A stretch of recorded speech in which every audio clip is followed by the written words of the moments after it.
The following is a presentation of the Belly Up Sports Media Network.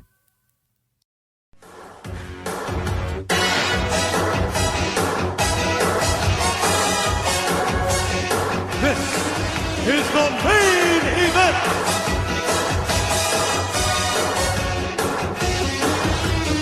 This is your main event, Mark's Podcast. I'm your first host, lifelong wrestling fan, former radio guy, a cat dad, and the man who orders out to the Alamo for his churros. I am Troy. And with me, as always, is the main event collector and figure hunting warrior. He's the WWE Walking Wrestling Encyclopedia, and the Bobby Roode to my Austin Aries. It's the dirty heel of Greg. What's up, Greg? You know, it's funny. I just got a big delivery today. Two of them. Was Roode in there? No. It is no. Ultimate Jake the Snake, Ultimate Rick Rude, and another Major Bendy, a Hornswoggle. Oh, nice. My personal buddy, Hornswoggle, mind you. Yeah, right. That's not a bad delivery right there. Been getting some good ones lately, man. And if anybody wants to see what other great orders he's gotten and some other figures that he's picked up along the way, head on over to his Instagram page. It's at Main Event Collector. How do you like that for the plug? Appreciate it. And they will all be up by the time this airs. Yeah, so go check that out. He always posts stuff. You got the new era stage and whatnot. And I go kind of basic with my photography. I'm trying to get better on it, I promise. Still looks awesome. I like it. And another podcast, we don't have a promo for them, but I want to plug them because they're good guys. Wrestling Addicts. They were messaging me and asking, it's like, do you have the new era ring and all that? And at first I didn't know what he was talking about. I'm like, I thought he was talking about like a newly released ring or something. I was like, the last ring I got was back in like 2008 or something like that, or 2010, something, I don't know. But he's like, oh, I saw it on your Instagram. I'm like, oh, you're talking about Greg's. Okay. And I was like, yeah, no, he got that. And he's like, yeah, I'm thinking about pulling the trigger on one myself. I see it on eBay. It's like $300 freaking now. I'm like, hot damn. It's only $50 more than it was at retail with the shipping. I don't know how they're doing shipping. But yeah. Man, I should reach out to them and ask them if they come with all three figs. Because they go with all three figs, that's a pretty good deal, especially the Macho Man.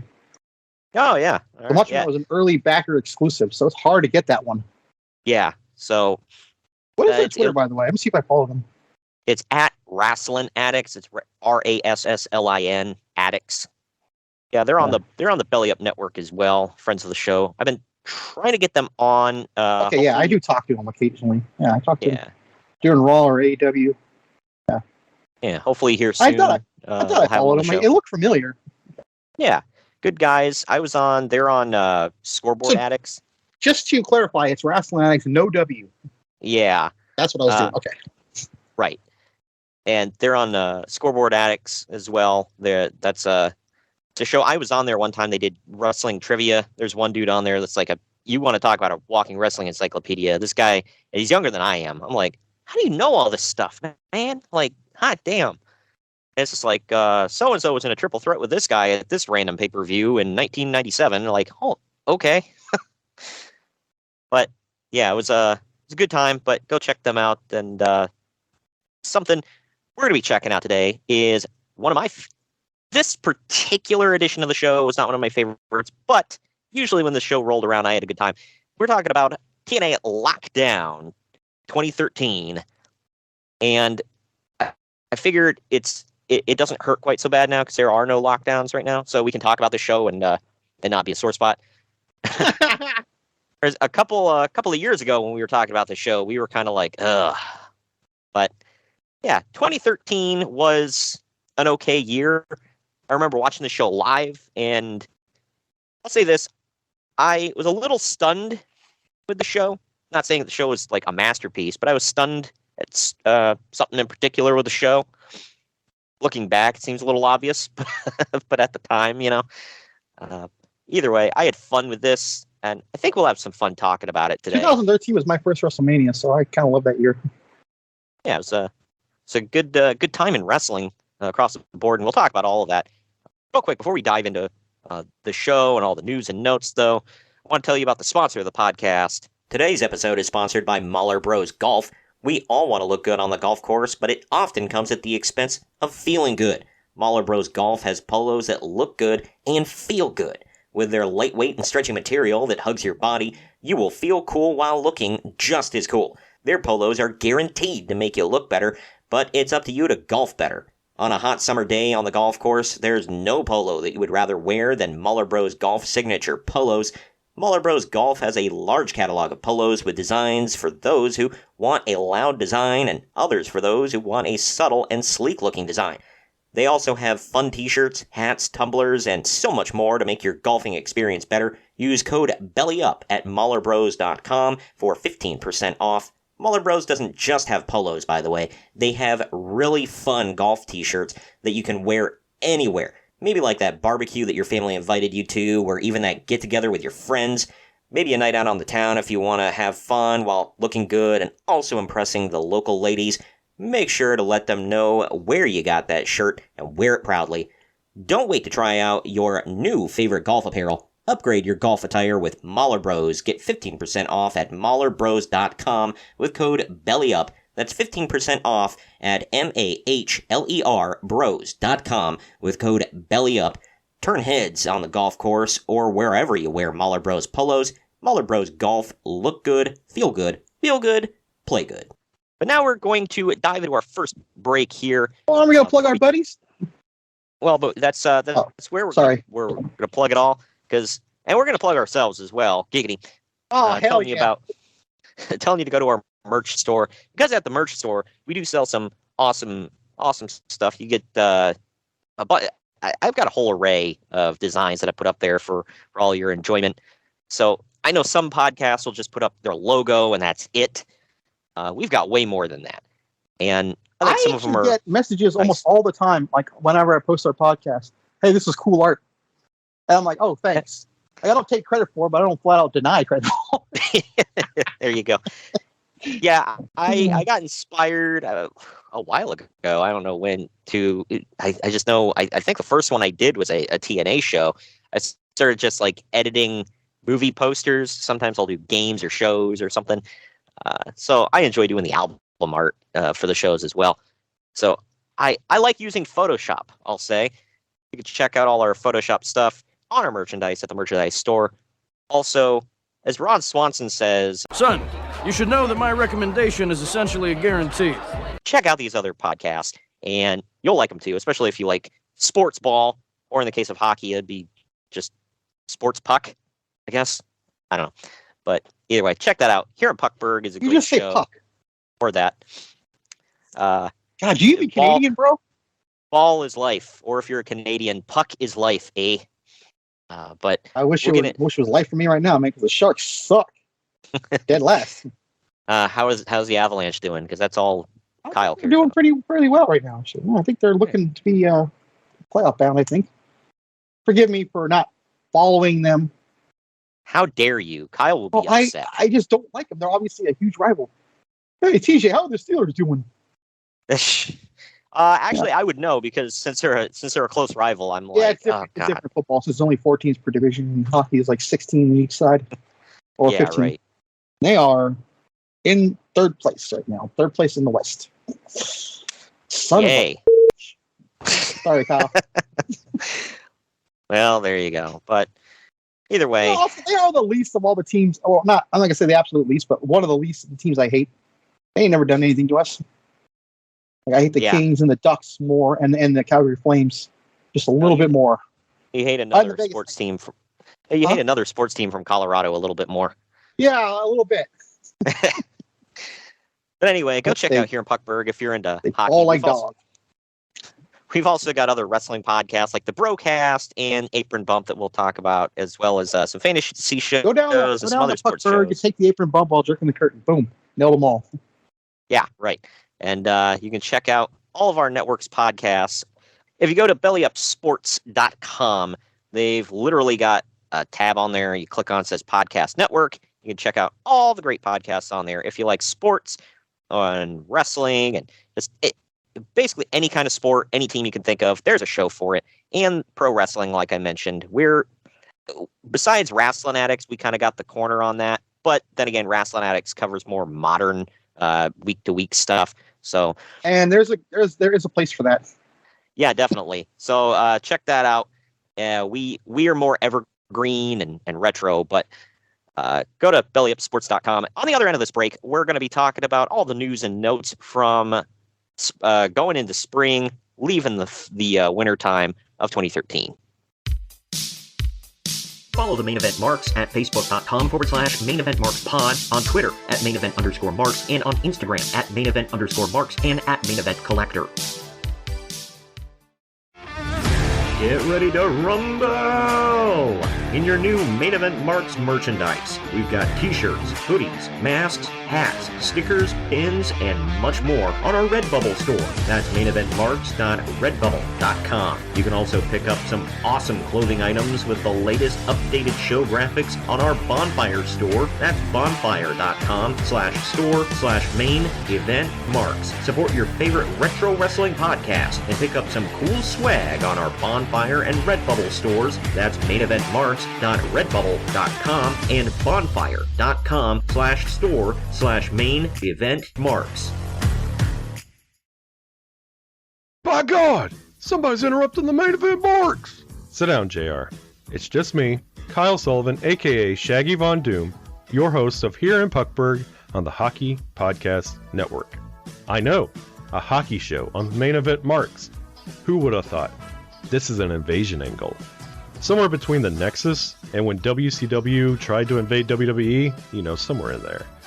But I'm over here just telling you that one half of your tag team champions over here, Greg, he told his story of his love for the game of hockey over on my show. And if you'd like to hear that story, all you have to do is search Here in Puckburg wherever you get your podcast or on YouTube. In the meantime, Shagamania's got to go run wild on some other hockey show. So, just remember, quote the Raven, nevermore. Take your vitamins, say your prayers, and oh yeah! The Main Event Marks are available wherever you get podcasts and on YouTube. Find all of our links on our link tree at linktr.ee/Main Event Marks. And we're back. We're back. Just to let you know, the Main Event Marks is sponsored by Shocked Energy. Shocked Energy is a healthier alternative to traditional energy drinks that gives the energy that gamers need while in a long session without skimping on their health. Their products come in a powder form to mix into your water. You can either choose the green apple or watermelon boxes. If you want to try both, you can get the sample kit, use our link in the podcast description, or simply go to shockedenergy.com. At checkout, use our promo code MAINEVENT, that's all one word, to save 10% off your order. That's promo code MAINEVENT to save 10% at checkout. Also, if you're tuning into a wrestling podcast to hear about wrestling and you want it gimmick and politic free, you probably want the same out of your products. Are you ready to ditch the gimmick coffee? Coffee Brand Coffee is fresh roasted to order using only the highest quality coffee sourced direct from farms around the world. They've got bagged coffee as well as K-Cups. Not into coffee? Well, they've got great teas and cocos as well. At Coffee Brand Coffee, their head coffee roasters have mastered the art of unlocking flavors hidden inside their beans. Each batch is custom crafted and curated to accompany unique flavor profiles. Click on the link in the podcast description or go to coffeebrandcoffee.com and use our special promo code MAINEVENT, all one word, at checkout to get 5% off your order. That's coffeebrandcoffee.com and use the promo code MAINEVENT to save 5% at checkout. News and notes here. Before we get into this, let's play the stinger. That is correct. Shut the fuck up, Dave. Everything that guy just says bullshit. And now let's get into it. Does it do this and that? Yes, a little bit of this, a little bit of that. Who saw? Was that Sting? Oh yeah, Sting. That's why I said yeah. He does this, he does that. Was it as strong as a bull, as quick as a cat? I mean, I could buy that one, but this and that was stupid. Yeah, like Jimmy Hart. What's wrong with you, dude? You made some bangers in the past. Sitting there just like jotting down lyrics. He's like, well, what does he do? He does a little bit of, he does this and he does that. Oh God. Sound like Mickey Mouse trying to be Butters from South Park right there. I just want Jimmy Hart to come in and be like, well, hey there, fellers. Come help me take my suppository. Good Lord. Getting into the news and notes here. We're starting off with TNA. Just getting this out of the way. Yeah. I didn't get, because obviously You wanted me to do that. Shut up.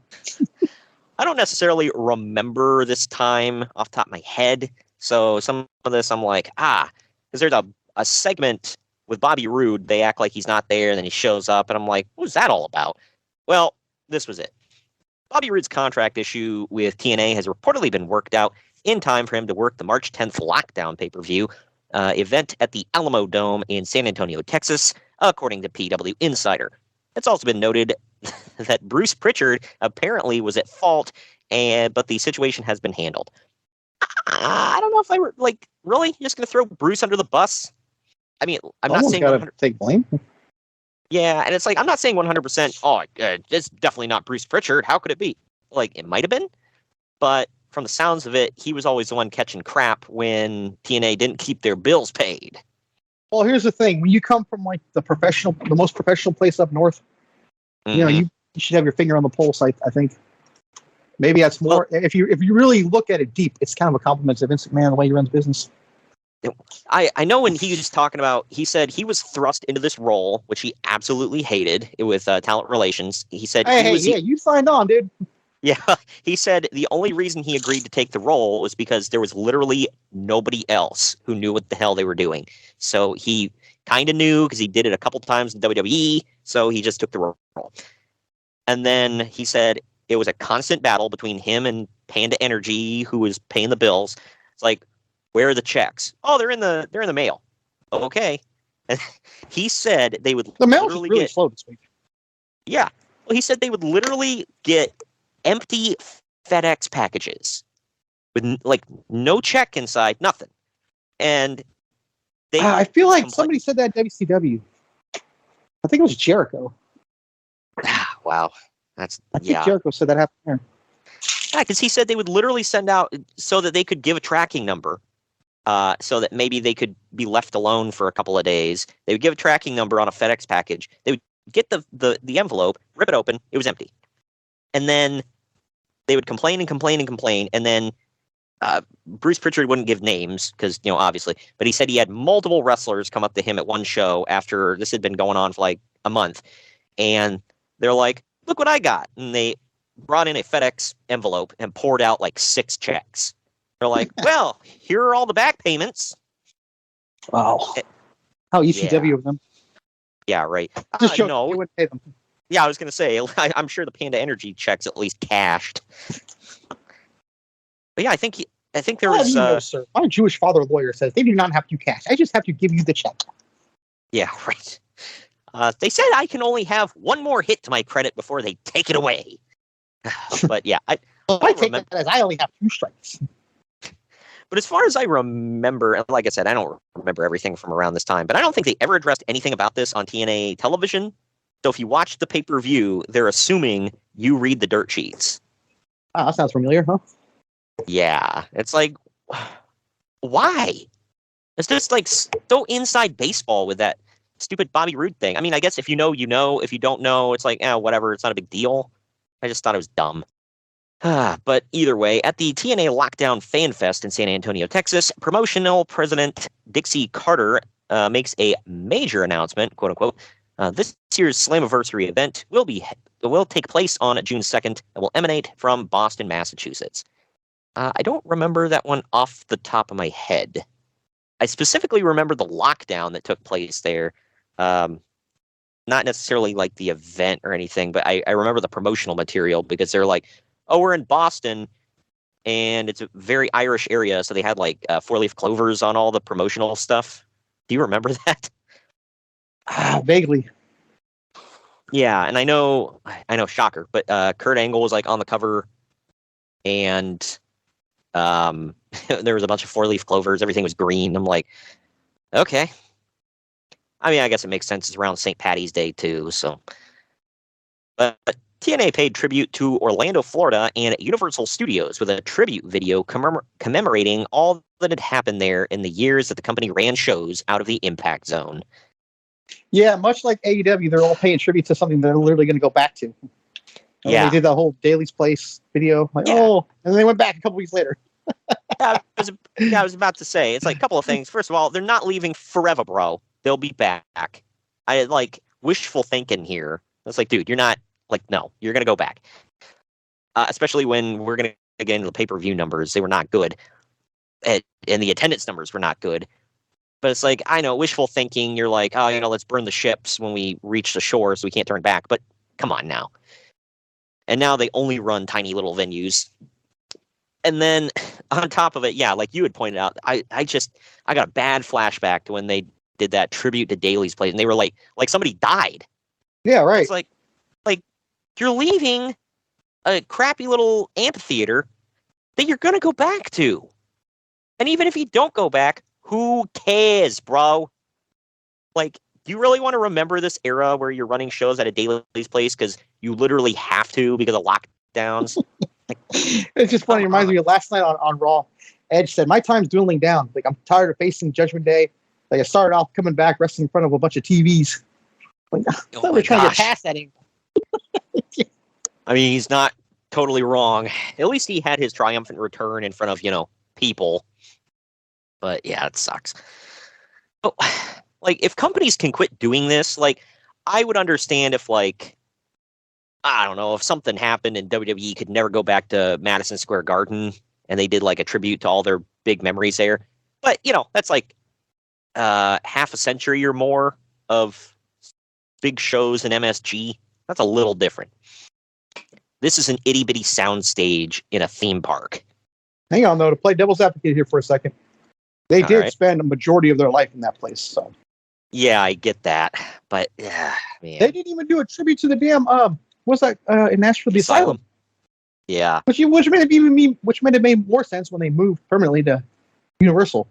Well, the thing about that is they kept talking about like the halcyon days of being in the asylum and whatever, and they acted like that was some big thing. Like, dude, like, you guys were a fledgling little pissant company that did a weekly pay-per-view. Why are you guys like so proud of your asylum? I'm sorry, what do you mean were? They still are. That's very true. But it's like, why are you guys acting like all proud of this? Like, oh, man, Michael Myers of wrestling, dude. They just keep coming back. You have to give them some credit for that, dude. And we can laugh all we want, but dude, they keep coming back, or they never left. Come back, get to leave. They just still exist. Well, actually, I keep with me on this reference here. I'm going to compare them to Jason Voorhees because remember for a while they switched to being GCW or GFW. That was it, Global Force Wrestling. And I compare that to when Jason was not really in Jason Goes to Hell. And like, you still get a Jason movie, and then he comes back, and so you brought back Impact Wrestling, and then they brought back TNA, like that reboot of Friday the 13th. So it keeps going, and you can't kill the damn thing, and he's always lurking. It's like they're gonna make another one of these days, and they made a video game that was meant to so responsive. So there you go. More AEW references. Oh God, yeah, that thing. I don't know when the hell that's going to come out. I'm sorry, I can't help but laugh. Coming soon to the PlayStation 2. God, I cannot help but laugh that not only is it being held up because of a lawsuit with, of all places, GCW, but also that Conrad, who we've talked about, Conrad Thompson is a huge AEW mark and a big Tony Khan friend. His buddy, Michael Dawkins, is the lawyer representing GCW. So that makes it funnier. And then, on top of everything else, Tony, did you not check the trademark when you filed, bro? Come on, man. Oh, he's not Vince McMahon. Oh, you mean smart? Yeah. Like, it just seems like a normal thing to do. Okay, it's not even something you have to do. Isn't it just pop up when you try to trademark it? Or did he not try to trademark it? That's what I would think.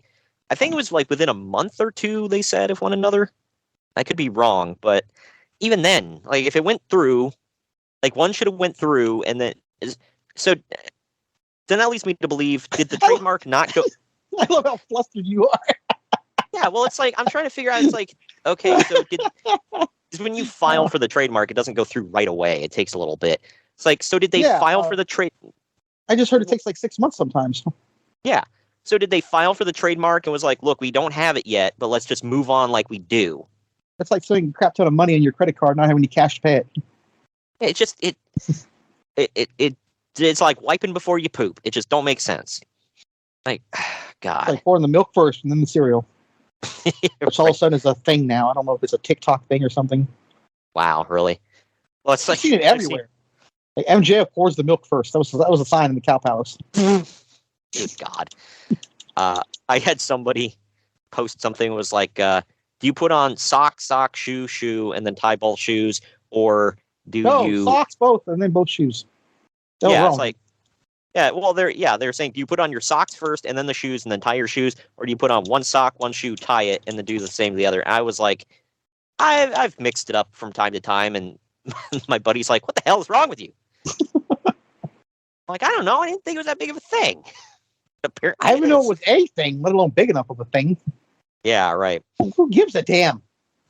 Apparently people. I don't know. But anyway, this one, ready for this one, man? Probably not. When you started with that, it's usually not good. You're like, no.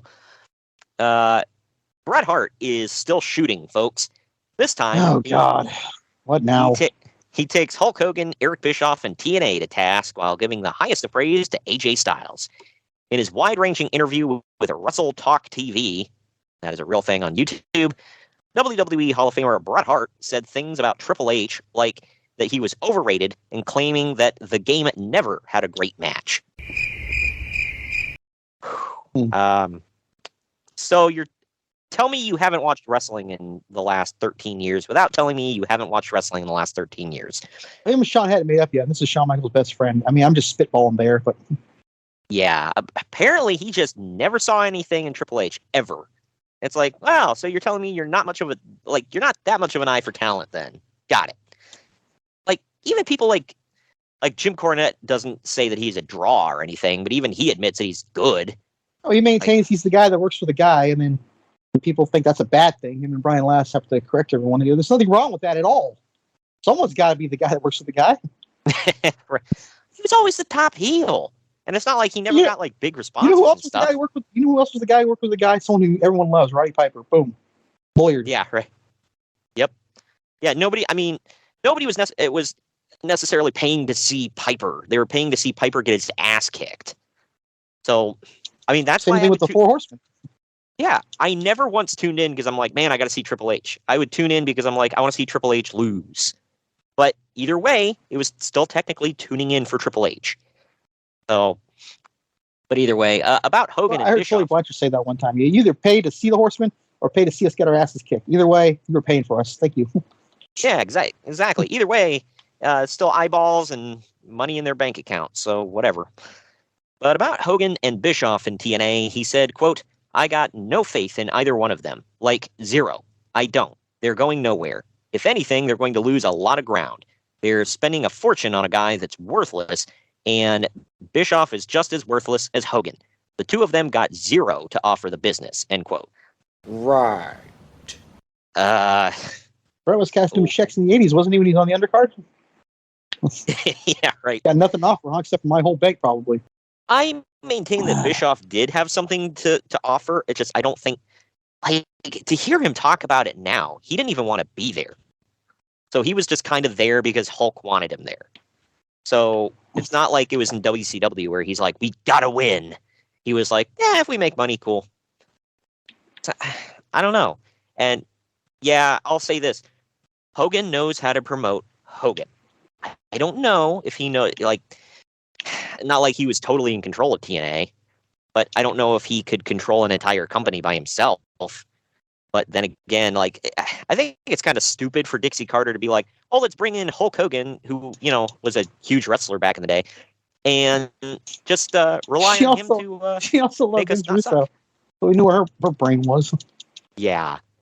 It's like, not to defend Russo, but it's like, at least he had some moderate success as a writer in the past. Like, Hogan knew how to get himself over. How do you figure that translates into taking, like, as a backstage guy, taking the company to the next level? It does. I don't know. they're like, oh, let's strap Hogan's name to the company. That'll be good enough. But about TNA, he said, quote, how was he never a TNA World Champion, by the way? Not that I wanted that, but how was Hogan?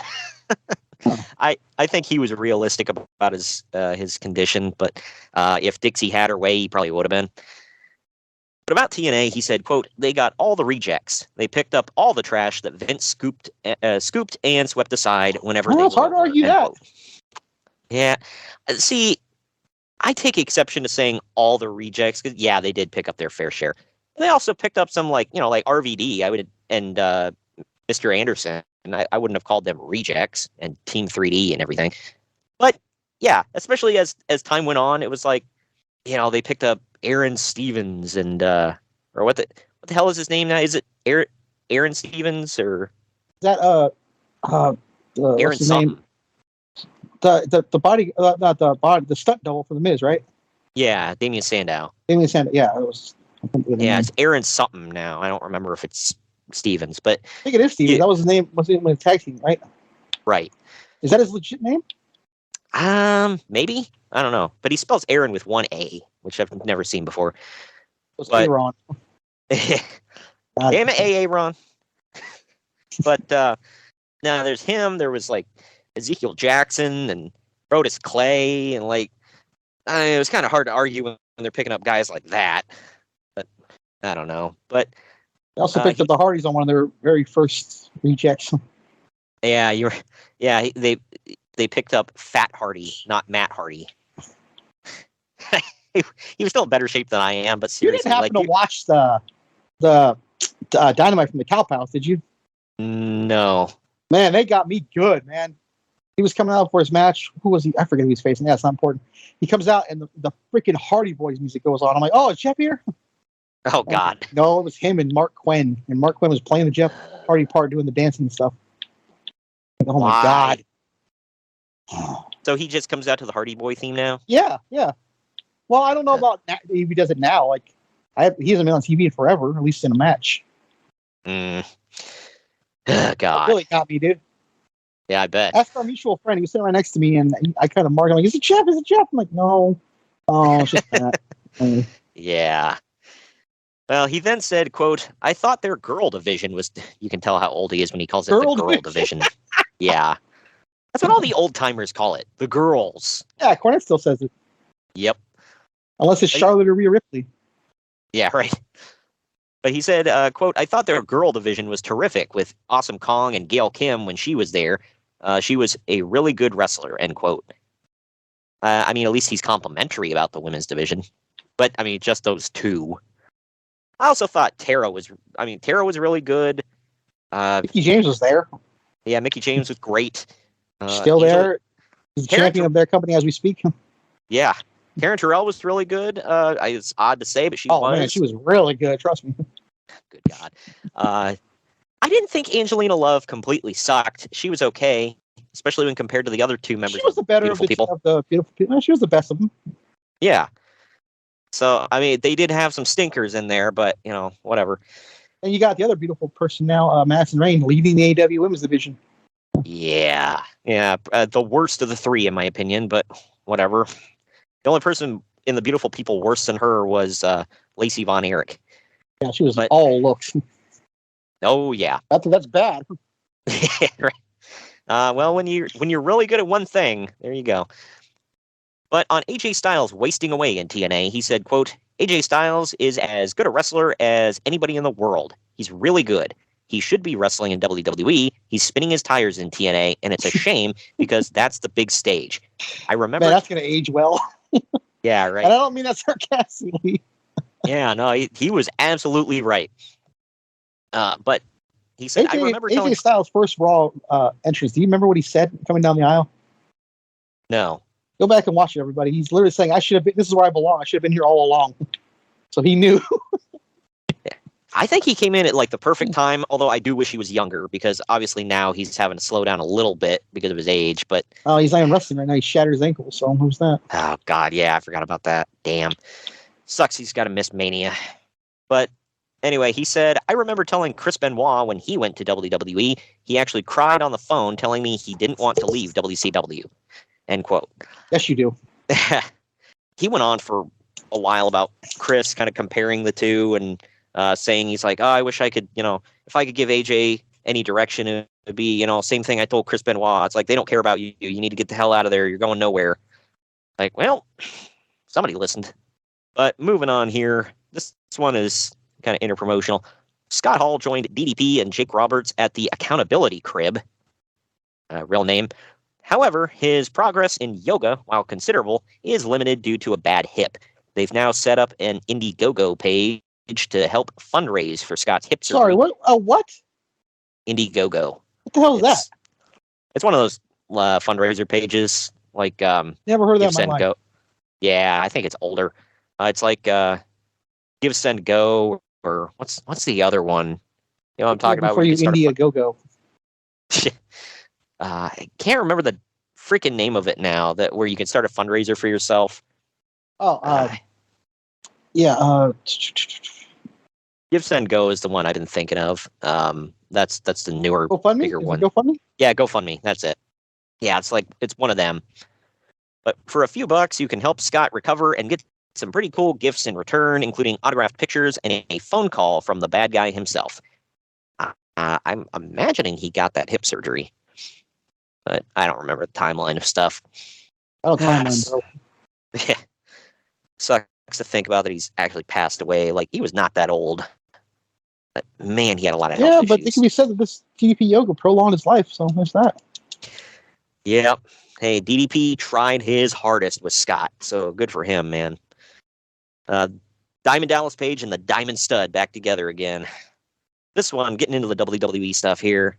William Moody, better known to as a pro wrestling manager Paul Bearer, has died at the age of 58. Although the official cause of death has not yet been determined, Bearer was reportedly suffering from a blood clot just days prior.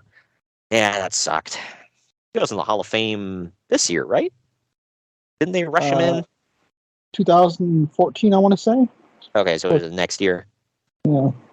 Okay. Oh, yeah, that's right. It was New Orleans. I remember now because you and I were talking about, we missed Mr. T's long ass speech, but we got Hillbilly Jim's. Right. And both of them talked about their mama. Yep. Which Hillbilly called Honey. It's, something I don't really want to dive into, but there you have it. But yeah, I remember this. It obviously played into the Undertaker CM Punk match.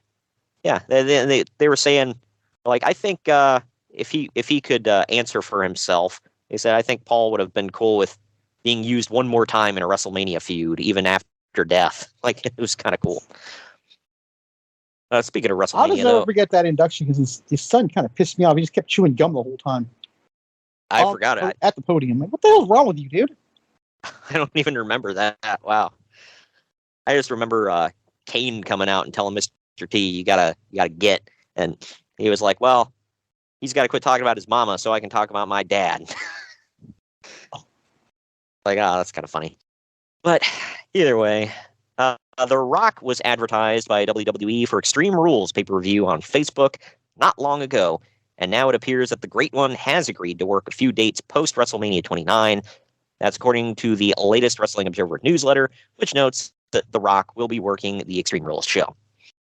I think he shows up on Raw the night after because he makes the announcement that, it doesn't, it's already known, but he tells everybody we got him when they talked about getting Bin Laden. Oh, I forgot about that. I do remember, wasn't this the one where he freaking tore a muscle right off his damn ribs? That was WrestleMania 13. Yeah. Or not 13 in 2013.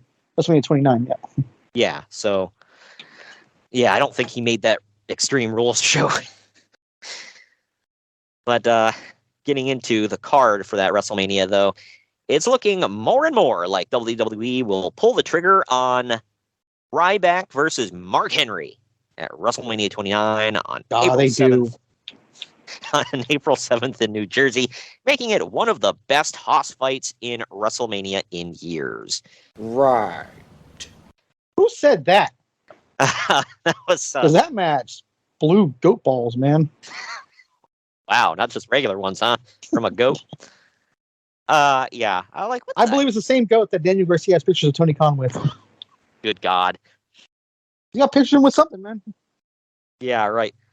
That Mexican donkey show that we heard so much about in Clerks 2. Yeah. Hey, Tony, I want to be on TV. I'm showing the picture on the internet. Man, well, I don't know. I don't give an F. I'll get them off there. I got more money than Crockett. Yeah. Tony's like, oh, no, don't do that. It was one of those times I went on a bender. I mean, I didn't do that. Well, do I have to play the sound clip to make myself safe here? Allegedly! Anyway. The views expressed in this segment are ours alone. Yeah, right. Not factual. Triple H versus Brock Lesnar is not official for WrestleMania 29 on April 7th in New Jersey, but it's beyond obvious that that's the direction that WWE is going after the March 4th episode of Raw. Fast forward 16 years, and we get 6 years.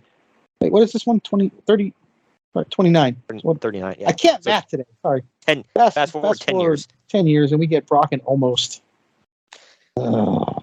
Yeah, that's gonna be awesome, man. Sure, you want to go to that? I'm not sure at this point. I'm still on the fence about going. I'm waiting to see some logistic things.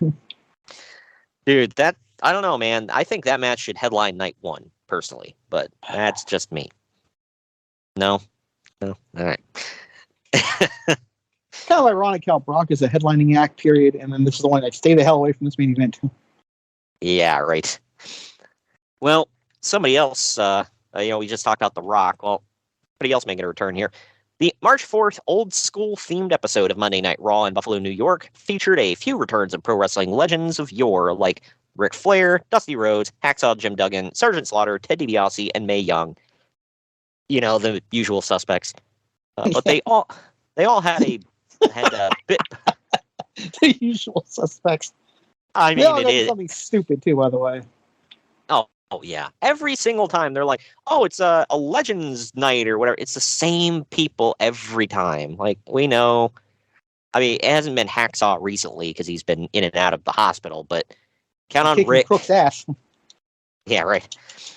You can always count on Ric Flair. Sergeant Slaughter's there sometimes. Ted DiBiase's always there. Like, Ron Simmons will pop up and yell "damn!" Like, But either way, they all not knocking any of these guys, mind you.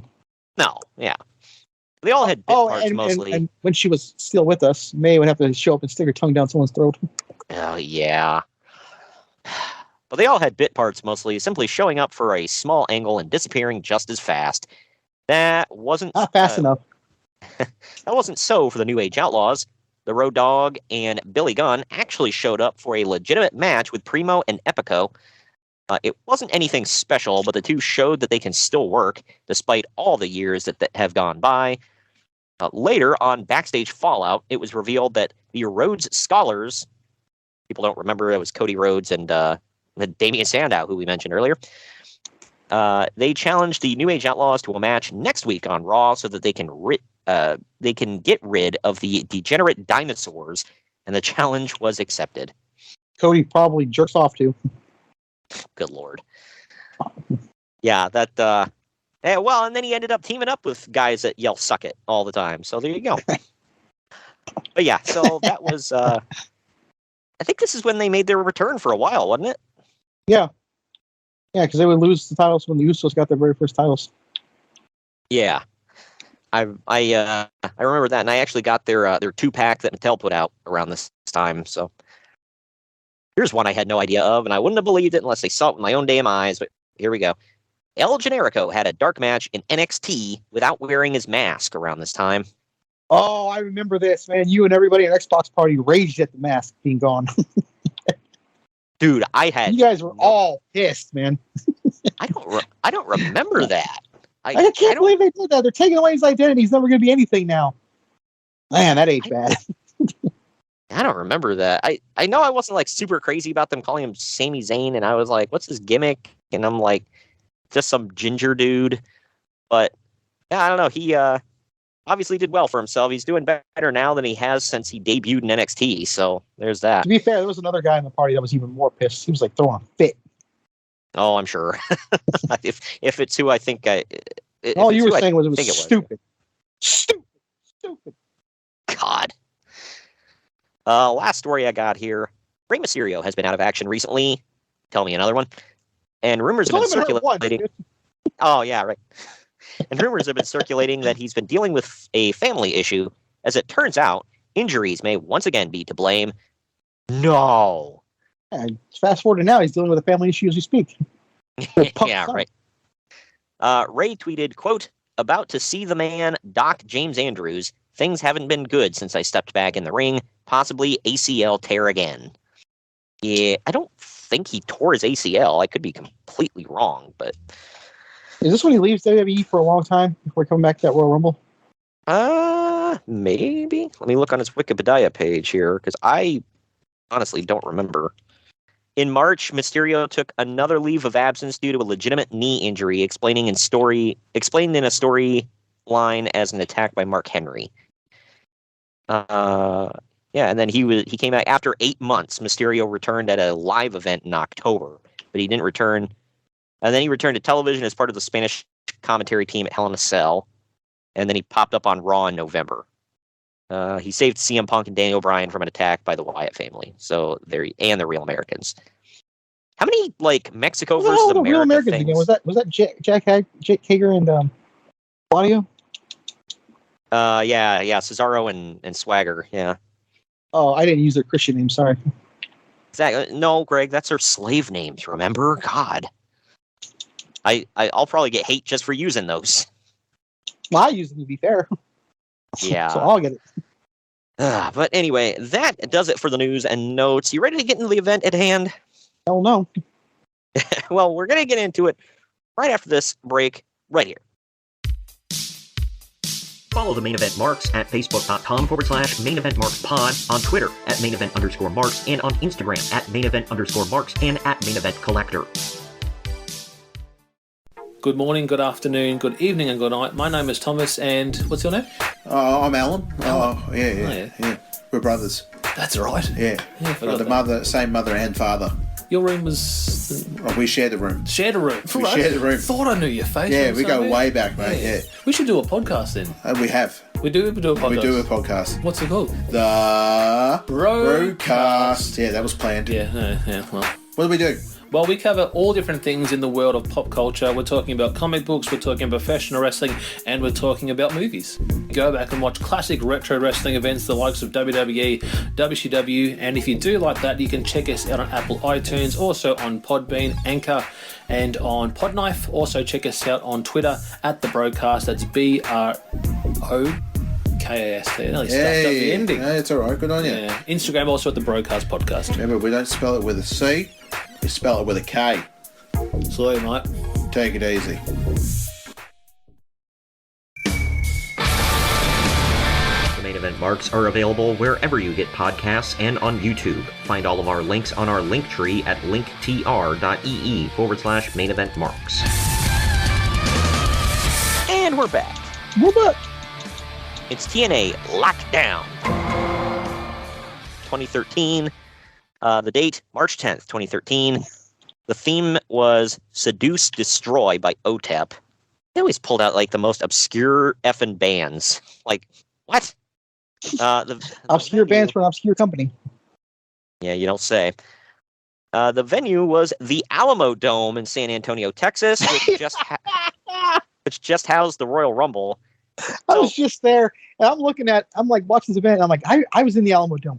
That place is huge. Why? Did you really think you were going to fill this thing up? I know. Good God, this was so dumb. Keep in mind, for wrestling, the capacity is between 52 to 60,000. You got to try. I get that, but man, this was stupid.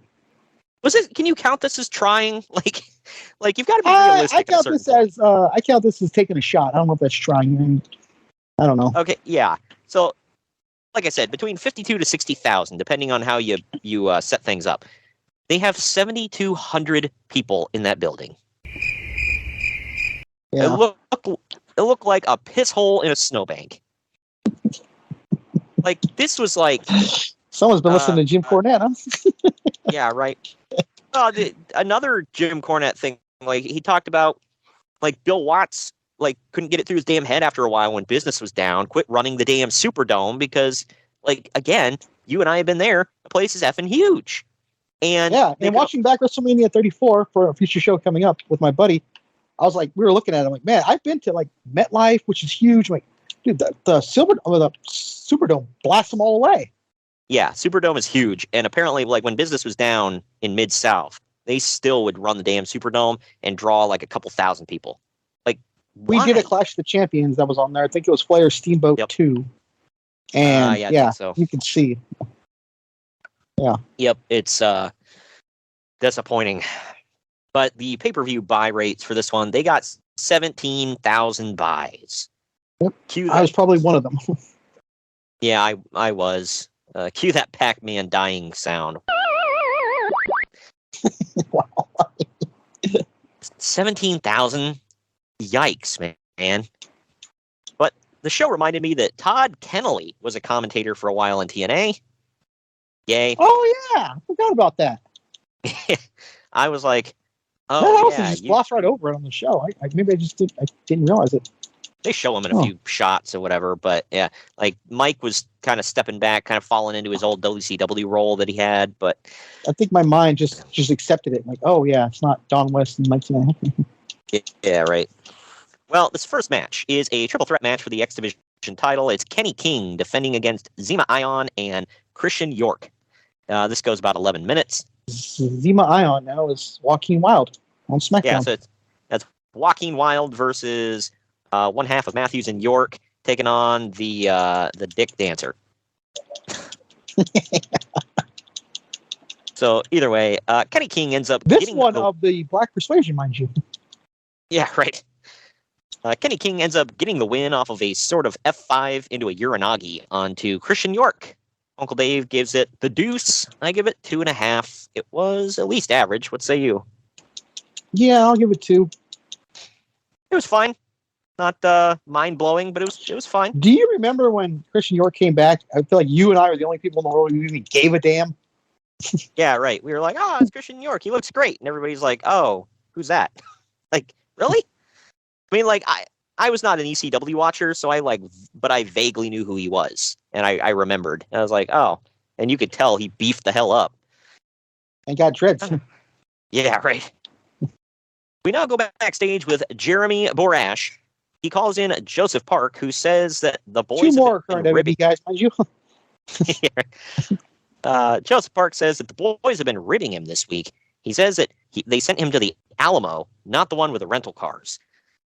God. He then says that they had the best churros before the bad influence interrupts him. Kazarian says that Dixie Carter wants to speak to Park, so Joseph thanks him and runs off. Frankie Kazarian then refers to Chavo Guerrero as Churro Guerrero and Hernandez as Juan because that's not Hernandez. Racist at all. Yeah. Well, Churro Guerrero and Juan Hernandez. Not Sean. Ah, God. He then tells Jeremiah Borash that tonight they become World Tag Team Champions of the world yet again. I always love that. World Tag Team Champions of the world. I freaking loved when they said that. And they would get mad if you didn't say it that way, too. But Christopher Daniels says that they're not joking around tonight. They're tired of being disrespected. And tonight, they drop their opponents like Verizon Wireless. Which, I'm assuming they're not a sponsor? Yeah, right. I get the sentiment, but at the same time, I've loved I have never had a drop call with Verizon Wireless, so you couldn't have picked on like one of the crappy ones. And to your point, didn't TNA need sponsorships? You don't exactly want to piss off like the number one wireless carrier out there, but whatever. Me, right? And up next, speaking of pissing people off, it's Joey Ryan. Speaking of dick dancers, taking on Joseph Park. This one goes 5 minutes, 51 seconds. Even on paper, I knew this would be match of the night, man. Yeah. I actually stopped the playback and went and made some popcorn. Oh, hell yeah, man. Yeah. You're like Big E in that GIF. Where he's just like shoveling it into his mouth. Before the bell even rang, I'm literally sitting there in my chair going, grab the dick. Grab the dick. Good God. Look at People who don't know, I'm not going to explain it. Just go look it up. Or don't. And if you don't know, I envy you. Yeah, right. Ryan, who once got fired from Disney World, allegedly, oils himself up. No, let me correct you. Ryan, who once actually got a job at Disney World. Yeah. Oh, the hell. And then got fired when they figured out who the hell he was. Allegedly. God. But he oils himself up, grabs the mic, and says that everything is bigger in Texas, including Joseph's gut and the fans in the crowd. Ryan then says that he's big where it counts, and Joseph will figure out tonight that size matters. Right. This is innuendos. the beginning. This is the beginning of a match, folks. Park takes the mic and panders by saying Troy just called this a match, folks. Well, Park takes the mic and panders by saying that San Antonio rocks. Like, you couldn't get any more generic than that. I was just there. I don't disagree. It wasn't bad. Yeah, but it's like you couldn't mention sports teams or how anything specific. You're just like, insert city name here, rocks. Okay, Mr. Cleveland Rocks, why don't you shut the hell up? Yeah, that's Freaking our hypocrite. thing, damn it. Freaking hypocrite. That's our thing. And we have to have Drew Carey dancing around while it plays, damn it. Or it doesn't hit the same. But either way, Joey Ryan hits him after that. The match ends when Ryan goes for a sunset flip and Joseph Park jumps up and sits his ass straight down on Ryan's chest for the 3 count. What the fuck? God. I wonder how much oil he had on those pants after. Uncle Dave gives it 3/4 of a star. I give it a 1.5. What say you? 1. Suck. Okay, I just got to ask. Why did they get rid of Abyss? Did we ever get a reason for that? Yeah, because fuck you, that's why. Because they thought this would be good? I don't. Yeah, no, they never. I mean, I know Abyss gets crap from people, and I don't like the hardcore crap, but I didn't hate Abyss. And I don't understand why they didn't keep him. In my mind, the excuse I was thinking of was he needed a break from beating himself up with thumbtacks. And tripping over his own dick. Yeah, basically. So that's my thought process on it. I could be wrong, but I don't know, because he basically did nothing as Joseph Park. This character sucked, man. Yeah, let's thank God for that. Yeah, but they kept him around, and he was on TV every week. I'm like, why? He gets in the and let's just clarify. You're not using hyperbole either. He really was on TV every damn week. Yeah, it's like when Danhausen is on every episode of Dynamite. It's like, dude, why? Like, you could hide him for a little bit, but whatever. We now see footage of Jeff Hardy entering the building, and then Brooke Hogan sitting with Bully Ray in the locker room. She tells him this is Bully's destiny tonight to become the TNA World Champion. She reminds us that they got married, and both Brooke and Hulk are proud of him. Bully says that he's nervous and wants to make everyone proud. Hulk walks in on his crutches, asks Brooke to leave, and tells Bully that something about him makes Hulk believe that he can launch TNA into greatness as the world champion. Right. What did I just say about people not having an eye for talent? That was said with a straight face, by the way. Yeah, right. I wonder if they had to redo it multiple times. He's like, look, Jeff Hardy's good and all. Something about you can launch us into that. I'm sorry, I can't say that with us. Say what you want about Jeff Hardy, but he is an attraction. He's a star. Bully's not. Right. Sorry. I like Bully Ray. Yeah, when he's with you on. Yeah, I thought the Bully Ray character was fine, but I would never pay to be like, oh man, Bully Ray's here. No. No. And he's not going to launch a damn thing into the next level. But either way, Hulk gets real personal, saying that he's grateful that Bully Ray finally made Brooke happy, and he says that he loves Bully like a son. I was waiting for look, you're like the son I never had. And he's like, don't you have a son? And he's like, oh yeah. I would have laughed my ass off. But anyway, Hulk also says that he wishes tonight he could be the one taking on Jeff Hardy, but he's happy that it's Bully. Of course, he tells the story about Andre the Effin' Giant, because, as you said, Hulk Hogan has a long, storied career, but he always goes back to Andre. Bully shakes his hand and says tonight he'll make everyone remember him. Yeah, all Make everyone 17,000 remember the bought the name. show. Yeah. Do you know who I am? Yeah, you're that guy that always told Devon to get the tables, right? It's the guy with the fire-breathing Twitter machine. Yeah, right. Yeah. Up next, it is Velvet Sky defending the TNA Women's Knockouts title. Live. Oh, yeah. Against Gail Kim, who is also all the way live. This goes about 7.5 minutes. And as you mentioned before, the TNA knockout or the TNA Women's Knockouts title as opposed to the TNA Men's Knockouts title. Oh. So there you go. I also forgot that at this time, Taryn Terrell was refereeing all the Knockouts matches. Oh, yeah, she was. Yeah. She has an argument with Gail Kim before the opening bell. At one point, Velvet has Gail's foot, and Gail grabs Taryn to stop from being hit, then hits Eat Defeat for a near fall. Gail goes off on Taryn and slaps her, demanding that Taryn disqualify her. Instead, Taryn spears Gail and beats her up. When she gets up, Velvet nails a sit-out pedigree on Gail for the pinfall win. Uncle Dave gave it 3/4 of a star. I actually gave it 2 stars. For these women, it was fine. What say you? Oh, yeah, they were. I gave it 2. Yeah, it was a decent watch, which is more than I could say for the next match. I like to watch. Exactly. Now a shirt on our Bonfire store, by the way. Go check that out. It is linked in the podcast description, or you can go to our link tree, linktr.ee/main event marks. Go to the Bonfire store. Check it out. You can confuse all your Zoomer friends with because it's got a picture of a VHS on the front of it. Be like, the hell is that? Yeah, only your parents will understand what it is. Exactly. To like run home and ask your mom what a VHS is. Or never mind, I'll ask her later. Good Lord. What? I'm giving our fans some conversational pieces, all right? Anyway, backstage, Jeremy Borash calls in Robbie E., who says that he did everything for Robbie T, and all Robbie T did was hold him down. He then calls Robbie T an oversized hamster and says that tonight he will make Robbie T his hoe. Cool. Yeah, that was a real sentence. Right. Man. That's all I can think of with Robbie E.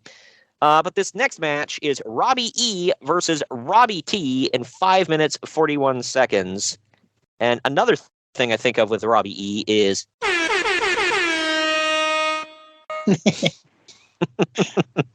Well, I think of the list, bro. Yeah, I like how that was like when he's naming off stuff he did for Robbie T. He's like, I got you on the list, bro. Even though he held the list, bro. Yeah, right. Even though he was the bouncer letting people in. Look, at one point I had some pretty high hopes for Robbie T, like around this time. But yeah, you and only you. Did you not like him at all? Oh, look at him. He's an overgrown goon. I thought he had some, like, a little bit of charisma to him. He had a good look, bro. And I didn't think he completely sucked. I mean, like, he wasn't quite Mason Ryan. But he didn't go anywhere, disappeared for a while, and then he popped back up as the Freak in the Menagerie. What a waste. Well, I just want to go back and just reiterate.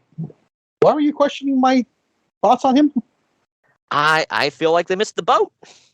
I don't know. I mean, I don't think he could have been like, it wasn't like going to be Batista or anything, but still.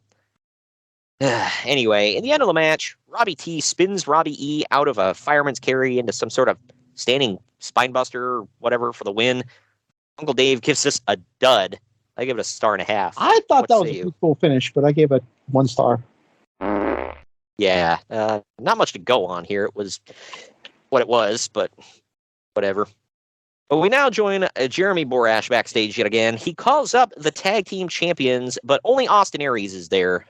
JB asks where Bobby Roode is. Austin says that he can do it all solo tonight, but he won't have to. I do it. Yeah. A double is going to go a solo. Wow. But Bobby finally walks up and asks if Austin is ready to go with him, and then they head to the ring. And now, this. It's Austin Aries and Bobby Roode defending the TNA World Tag Team titles in a triple threat tag team match against the teams of Chavo Guerrero and Hernandez and the bad influence of Christopher Daniels and Frankie Kazarian. This goes about 17 minutes. I always thought that Bobby Roode and Austin Aries was one of the best thrown together tag teams that they had. It just kind of Just throw the asshole together. Got it. Yeah, right. It always works. But everyone did great in this match, and it was all action from the jump. At one point, Hernandez ran down the ramp and leapt over the top rope onto Roode and Daniels. It was one of them ramps, by the way, for anybody that didn't watch the show. AEW used to use it a lot where it connected to the edge of the ring. The NWA staple. Yeah, right. In the end, Chavo hits the frog splash on Daniels, but he's not the legal man. Aries tosses Chavo from the ring, and Roode pins Daniels to retain the tag titles. Chavo didn't eat the pin this time. How about that? Uncle Dave. I would have bet the farm on that. Right. Uncle Dave gives it 3.25 stars. I give it 3. What say you? I went back and forth between 2 and 3. I think I landed on 2 because it wasn't that great. I thought it was pretty entertaining. All the 3 teams did pretty well. I'll be honest. At this point, I'm already kind of like, oh god, there's more show to go. Not because it was bad. It was just getting kind of boring. Yeah, well, about that. This next match we got. But you can definitely tell, by the way, that Vince Russo or whoever used to control the production is gone or has less power because they don't send it right to the back as soon as the bell goes off. Like, they actually let it simmer for a little bit. I was like, how about that? Is Russo working in AEW right now, then? Are they doing that crap now? Now. They've always done it. Yeah, I hate that. Nothing similar. Like, oh my god, so-and-so wins to the back! Every TNA show we review, man. And you know who gets to celebrate, though? When they win, you know who gets to celebrate? What's to simmer? Kenny Olivier or John Moxley. A couple do. So I want to clarify. It's not everybody. But yeah. They mainly cuts the back after. Yeah. Now, to your point, TNA did it with everybody. World title wins. Yeah, like there would be this huge blood feud that went on for months. They're like, oh my, like with America's Most Wanted. Like, they did it. They won the world tag titles and to the back. Like, god dang, man. Like, they barely get the belts in their hands and you're in the back for the next interview. Ugh. What gets me also, they would do this on pay-per-view too. You know, you do that because of you can get away with calling it TV time constraints. Okay, it's still stupid, but I guess I can buy that. Pay-per-view, you should have a little bit more organized. Right. I'm not a pro. I'm just a watcher. Well, after all those years, yeah. Well, after all those years, they couldn't get it down. Like, dude, like, time out your crap. But speaking of going to the back, we now go backstage with Jeremy Borash yet again, who calls over Taryn Terrell. Taryn says that she did. Taryn says that she didn't want to attack Gail, but Gail has been pushing her for months, and she couldn't take it anymore. She says that she had to stand up for herself. Just then, Gail Kim runs up and attacks her. They catfight for a while before going back to the ring as people are constructing a cage around it. I've never smoked in my life. I need to sit here after this. God. We cut away for a commercial for Slammiversary in Boston. And now we flip the footage from the to the Aces and Eights clubhouse, where D'Lo Brown gives them all a pep talk, hyping them up. He sends Wes Briscoe, and I forgot that he was like kind of the leader at this time. I was like, because I'm thinking of a leader of a huge group. No offense, I'm thinking of Devon Dudley. Yeah, and D'Lo Brown. Like, and that's not to say that I'm thinking of Bully Ray instead. I'm just saying, who thinks of the Dudleys as the top leader of a group? Well, it wasn't like Devon was the de facto leader, sort of, but he's just sitting there. D'Lo Brown is the one standing up there rallying the troops. Like, really? You? The other guy in every faction you've ever been in? Like, okay. Oh, to what you said about Chavo, the guy who was always in matches just to eat the pin, we all knew it. God, yeah. Basically. Oh, God. But he sends Wes Briscoe and Garrett Bischoff off to prep for their match, and then asks who wants to start Lethal Lockdown tonight for Aces and Eights. So I must have gotten this like mixed up or missed something or whatever. And I'm pretty sure Doc says that he'd do it, but they choose Mr. Anderson. Did I get that? I didn't catch that. I didn't catch that part. He's like, who's going to go out there first? And I'm pretty sure Doc was like, I'll do it. Or maybe I misheard him and he volunteered Anderson. I don't know. Either way, we now go to the back with Jeremy Borash yet again, standing by with Kurt Angle. Kurt says tonight he gets Wes Briscoe alone in a cage where he can destroy him. Sorry, I made that really creepy, but he also shamed kind of sexual too. Well, yeah, I get you alone in a cage, boy. But he also shames D'Lo for turning on everyone in TNA. And I'll be waiting for you in the shower, boy. I'll be waiting for you in the cage, boy. We'll be locked up, no escape. But up next, scream. Except for the 5 people there at this event. It's a TNA show. Nobody can hear you scream. But it is Wes Briscoe versus Kurt Angle in a cage match. This goes 11 minutes, 43 seconds. I can't blame TNA for trying to make new stars, but Wes Briscoe and Garrett Bischoff just weren't going to happen. That dog was not going to hunt, all right? Yeah. Do you remember when Wes Briscoe was actually on TV as Wes Briscoe, and then he was in the Aces and Eights clearly, but he would have his hair up. Remember, he would have his hair up in a man bun, and then when he was revealed to be in the Aces and Eights, he takes it down and lets us know he was the guy in the mask the whole time. Yeah, it was like oh god, it's like as lame as Superman. He puts on his glasses, and we don't know that's Superman. He's wearing glasses.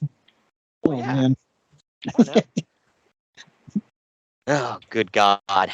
But anyway, so Kurt pretty much dominates. Ref gets bumped at one point and doesn't see Briscoe tapping out to the ankle lock. Angle ends up hitting the angle slam on Wes and leaving the cage. But again, the ref is down. So D'Lo Brown runs out and slams Kurt into the cage, throws him back in, and then drags Wes Briscoe out of the cage as the referee wakes up and declares Briscoe the winner. Lame. Uncle Dave gives this 3.5 stars. I was like, what the hell were you watching, man? I gave it 2. What say you? I gave it 2 as well.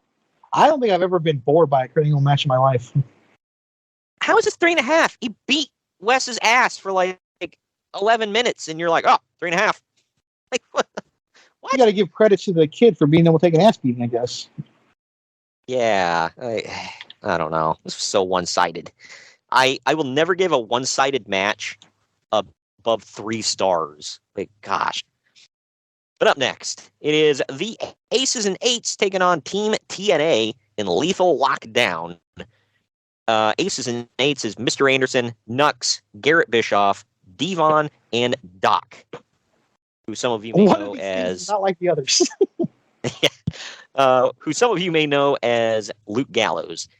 Team TNA is Magnus, Samoa Joe, Eric Young, James Storm, and Sting. Why is Garrett Bischoff in this match? He's clearly the odd guy out. His last name is Bischoff, Greg. This goes about 25.5 minutes. Aces and Eights get the man advantage, so Nux and Mr. Anderson take advantage of Magnus right away. Samoa Joe comes in, he cleans house, and both he and Magnus start hitting their double team moves. When Bischoff comes out, it looks like Team TNA would be fine 3-on-2, but Aces and Eights finally get the advantage. Was Terrence Farrell on Team TNA? Say what? Was Terrence Farrell on Team TNA? You said they look fine. Oh, yeah. Well, speaking of looking fine, before Eric Young gets in the cage, he takes his shorts off. Hell yeah. Show his shorty shorts. When James Storm comes out, he starts kicking ass right away, literally. Sting comes out playing the part of New Jack who knows how to wrestle because he's carrying to the cage trash cans full of weapons. Team TNA takes a weapon. Doesn't it kind of defeat the purpose of Lethal Lockdown? The cage is going to lower the weapons on it. Yeah. Did you also notice they didn't have a roof this time? I did. So this time it was just last out brings the weapons. Like, okay. But like I said, it defeats the whole purpose. You're supposed to lower the weapons into the cage. That's what made it Lethal Lockdown. Right. It made no sense. Weird. Yep. But Team TNA takes all the weapons and uses them on all the members of Aces and Eights to gain a big advantage. Mr. Anderson almost taps out to Samoa Joe. Did you happen to notice that Garrett Bischoff was just sitting there waiting to get hit every time? Like, come on, No. Garrett with. Yeah. That makes sense, though. He's like, I know who I am. I know why I'm here. Just come on, beat my ass. Let's go. You kind of got to feel for the kid in a way. He knew the assignment, Greg. But like every time he got in, I just kept watching him. Like, oh, dude, he just knows it's coming. He's like, oh, God, hit me as hard as you can. I know it's coming. But When Mr. Innocence almost taps out to the STF, Nux breaks it up. Sting takes Nux out and tells Eric Young to go all the way to the top of the cage. Young dives off with a diving elbow and makes the pin on Nux to win. Uncle Dave gives it 3 1/4 stars. I give it an even 3. It was okay. What say you? I gave it 3 as well. I mean, it was good. I didn't I've hate seen it, way better. but we've done way better. Right. Well, in the archives. Most of them have AJ Styles in it, by the way. But yeah, this was just meh. We've also done worse. There was that one with Eric Bischoff on one side and Garrett Bischoff on the other. This was Garrett Bischoff's second lethal lockdown. Think about that. Eric walked much? Yeah. You want to talk about a Nepo baby. But wow. Team TNA celebrates after the match. Don't you knock that, because he was headlining WrestleMania this year. Right. 2 Team TNA celebrates after the match as Eric Young looks like he's about to cry because he just realized he's in TNA. On the commentary table, Todd Kennelly tries to... Yeah. Todd Kennelly tries to stay between Taz and Mike Tenay as they look like they're going to come to blows. And now we're going to take our second to last break of the night. When we come back, it's main event time for the world title in a cage after this. Follow the Main Event Marks at Facebook.com/Main Event Marks Pod, on Twitter at Main Event _Marks, and on Instagram at Main Event _Marks and at Main Event Collector. Hello, everyone. My name is Ryan McCarthy, and I'm the host of the No Credentials Required podcast. Start your work week with the Monday Drop-In, where I talk about the sports beat in the Capital District, also known as the Mighty 518, as well as Metro New York sports from an upstate point of view. I also give a life lesson from a weekly sports story, so you might learn something from that. I also have a midweek podcast where I interview different sports personalities and talk about a wide array of topics. Take a listen and subscribe on your preferred podcast app, including Apple Podcasts, Spotify, Spreaker, Google Podcasts, Amazon Music, and iHeartRadio. Also check out our social media channels on Twitter and Instagram, BellyUpNCR, and Facebook.com/BellyUpSportsNCR. We're a part of the Belly Up Sports Podcast Network in association with Godzilla Media. No credentials required, where you don't need a press pass to talk sports.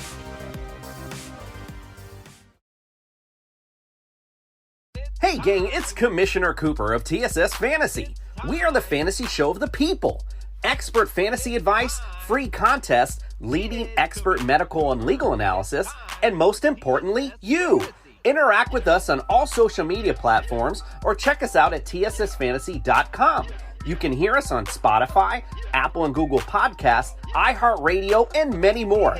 Check out the fun today and be a part of the most interactive fantasy show around. TSS Fantasy, the fantasy show of the people.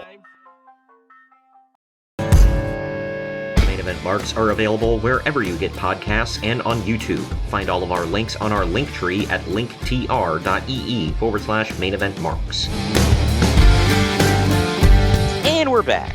We're back. This is the main event. It is Jeff Hardy defending the TNA World title against Bully Ray in a steel cage. A salad steel cage. This goes just shy of 17 minutes. At one point, Garrett Bischoff and Wes Briscoe climb into the cage because we haven't seen enough of them. And both Jeff Hardy and Bully Ray beat them down. When Jeff tries to climb... I just want to say, I think I have seen enough of them. I mean, to each his own, I don't judge, but I've seen enough. I've still seen enough of them. And it's, 10 years later.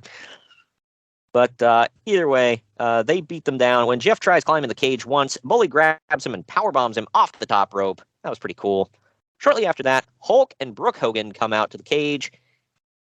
Aces and Eights now run out and surround the cage, and Nux tosses in a ball-peen hammer.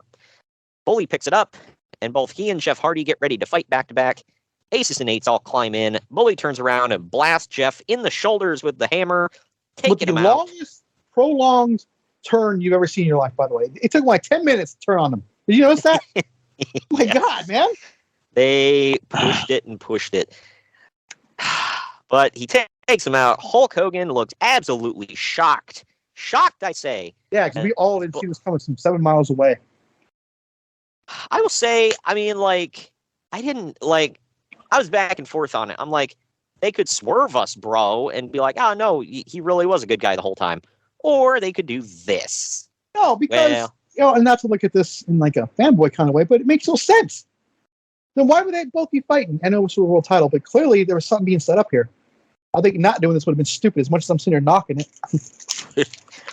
Yeah. I'm kind of torn on this because it was just the most obvious turn I've ever seen. Well, I've been watching wrestling for 3 decades, mind you. Yeah. Well, Bully Ray pins Jeff Hardy to win the TNA World title. Uncle Dave gives this 3 stars. I gave it 2.5. I thought it was average. What say you? I too gave it 2. Yeah. We also talked about Hulk Hogan's overacting. Yeah. Like, I get he was trying to get into it, but it's like, dude, I get this was like their biggest storyline of like forever, but damn, man, like if you honestly, like, don't get me wrong, I liked Aces and Eights, but look at that lineup, man. Like, I know. It was a lineup of Sunday Night Heat crew. I know. It's not like you're exactly throwing, like top of the card guys in there. Not even like upper mid carders. And let's be 100% real. It's not like Bully Ray was Mr. Top of the card at this point either. I mean, even though he's a world champion now. Like, really? Yeah. Bully Ray? Yep. Yeah, he was their big guy at the top. Like, ooh. So Bully Ray sent this team of jobbers in there to take over TNA. Yep. Got it. I mean, obviously it worked. I guess the Misfits in Action were busy. Yeah. Like, dude, why? Logically, why would he do this? But Brooke Hogan is bawling her eyes out and shaking the cage. Bully Ray leans in and tells her... Is that an innuendo? Wow. I missed something. Wow. Bully leans in and tells her that she was nothing to him, and he used her. He then taunts Hulk, saying, "What are you going to do, old man?" Bully Ray grabs the mic and tells Devon to let that stupid bitch cry. He then says, "Hulk, I used you. Brooke, I screwed you. And most of all, I fooled all of you." No, he didn't. I think they all saw it. He then admits that he is the leader of the Aces and Eights. Well, what? No. Didn't he say I'm the ruler? Or he was like, I'm the leader of the Aces. President, I think he said leader. Maybe. Yeah, I don't remember. I mean, he was, but I don't know. I'm like, dude, as if like, are you like stating the obvious for the idiots in the crowd, like that hadn't figured it out yet? Yeah, you don't call those 7 people idiots. They have feelings, you know. God. Well, garbage rains down from the crowd, and I'm not talking about the show, into the cage as Bully celebrates with his group, and we close the show. You think that Eric Bischoff got that stiffy again? Yep. Oh man, like we filled like a fifth of the building, and they're all throwing crap into the ring. Oh yes. Whatever. I mean, I've never been a fan of fans throwing crap into the ring. I think it's stupid. Yeah, I mean, it from a like watching it looks okay, but when you think about like the safety hazard, like, nah, just don't do that. Remember when that whole incident in Boston when Shawn Michaels got hit with a battery? Oh yeah. Why the hell would you do that, man? You can kill somebody, hit him in the right spot with something heavy enough. Right. You know, it's just. And the thing is, it's like I'm not saying don't get into it. Obviously, get into it, but like, seriously, it's pro wrestling, man. Like, it's not real. Chill out. I told you this, but at Revolution, some guy got ejected from right in front of us because he just threw a water bottle towards the ring and missed horribly. He he almost hit a security guard on the floor. Holy crap! And the entire section, like, they were all pointing at him, and I was like laughing. They're all ratting him out. That's stupid. Why would you do that, man? I'm not trying to like excuse or anything, but if you're going to throw something, at least have the arm strength to get it there. He missed it by a mile, dude. He hit the floor. Like, so not only are you stupid, you're incompetent. Got it. Yeah, right. Well, that brings us to the end of this. When we get on the other side of this break, it's final ratings time. We're telling you what's coming up in the next few weeks on the podcast. Follow the Main Event Marks at facebook.com/Main Event Marks Pod, on Twitter at Main Event _Marks, and on Instagram at Main Event _Marks and at Main Event Collector. What's up, everybody? I am the hardest part of the ring, the host of the Apron Bump podcast. Ugh. Another wrestling podcast. How many times can I listen to fans tell me who needs a push, who doesn't need a push, who brings Vince's coffee these days? Enough! The Apron Bump is about the journey. It's about nostalgia. It's about discovering new forms of wrestling to really tickle your pickle as a wrestling fan. The podcast brings you reviews of wrestling events all over the world, whether it's WWF, WWE, WCW, ECW. We even cover the golden eras of Ring of Honor, Progress, TNA, and more promotions in the future as well. New episodes every Wednesday. Bump Day. Yeah? Go to apronbump.com or go to your favorite podcast platform or YouTube and subscribe today for the most diverse, fan-friendly wrestling podcast in the world. I'm Hard. Main event marks are available wherever you get podcasts and on YouTube. Find all of our links on our link tree at linktr.ee/main event marks. And we're back. We're back. Final ratings here. Internet Movie Database gave this 5.8 out of 10. CageMatch.net gave it 6.09 out of 10. I gave it a maybe 7.5 out of 10. C minus. What say you? I gave it a solid C minus as well. It wasn't great. It was a show.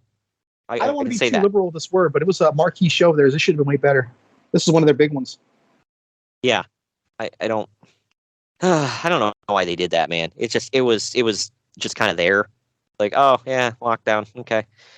I get it was all a build up to the end, but like they were in the Alamodome. Did they think that Bully Ray was going to draw the house in the Alamodome? Come on, man. Like, no, I think they were relying on Jeff Hardy. I think Jeff Hardy couldn't. And we said we love Jeff Hardy. He's not going to draw the house in the Alamodome, man. Gosh, especially against Bully. Yeah, you're not exactly Ray. Brock Lesnar or The Rock or Austin. Yeah, Shawn Michaels, even God. Well, Hulk Hogan will be there. Cool. Yay. We're gonna see him hobble his ass out to the ring on his crutches. Not exactly something I want to pay for. But either way, that does it for that one, mercifully enough. This Friday, though, we're going to Japan. We're going to be covering WCW/New Japan Pro Wrestling's Japan Super Show. Took place in 1991 in March, to be exact. It didn't air until almost a month later. Kind of funny. But it was a show. I know you said you're not really into Japanese wrestling. So I don't think you had. It's not that I'm not into watching people I don't really know. Yeah, there's that too. That's I can understand that being a factor. UFC fight, I'm like, I don't care about this. Sorry, I just don't. Yeah, I get that. I know a handful of the people that were on this card. Some of them, I was like, I have no idea who the hell this person is. So it was like, meh for me. I just got done watching it. It was fine. I will say this. I think the last few matches on the card were pretty good. Sting and Muta is always good. Flair and Fujinami was pretty good. But it was. I don't know. The undercard, the tag match was so-so, like the world tag title match. It was fine. Uncle Dave liked. I'll say this now. Uncle Dave liked this show way more than either one of us will. So, well, where did it take place? Yeah, it was in the Tokyo Dome, for those that don't know. So yeah, that is our bonus show for this Friday, ladies and gents. Next week, however, if you want to know what our show is to close out the month, it is our final WrestleMania show for the month. We alluded to it earlier. Greg and I were at WrestleMania 34 in Nolens, so we will be reviewing that on the 29th. I'm looking forward to watching that one back. I never watched that show back until I just did. Yeah, neither have I. So I'm very much looking forward to going back and checking it out. Because, I saw it live in person with you, and since then, never watched it to the end. Not that it wasn't a good show. It just, I literally have never... I don't think I've ever, except for when we did SummerSlam 2015, I've never watched a show back that I was there live at. I usually don't either, but the Royal Rumble this year, I went back and watched it because there was a couple things I wanted to see. So. Okay. Yeah, this This is a good WrestleMania. I really liked it, so I'm looking forward to going back and watching it. That, like I said, that's coming up next Wednesday on the 29th to close out March. Thank you for joining me today, Greg. Yep. Sure. We will see you my all. pleasure. It was fun as hell. Oh, well, now you're making me have to hit it again, Greg. There we go. The show was awesome. There you go. Everybody loves a little TNA in their life. Oh, hell yeah. We're talking about Terrence Rail again? Oh, of course, yeah. That does it. We will see you this Friday when we join you again for Double Main Event Week. Our bonus show is WCW New Japan Super Show, and next Wednesday for WrestleMania 34.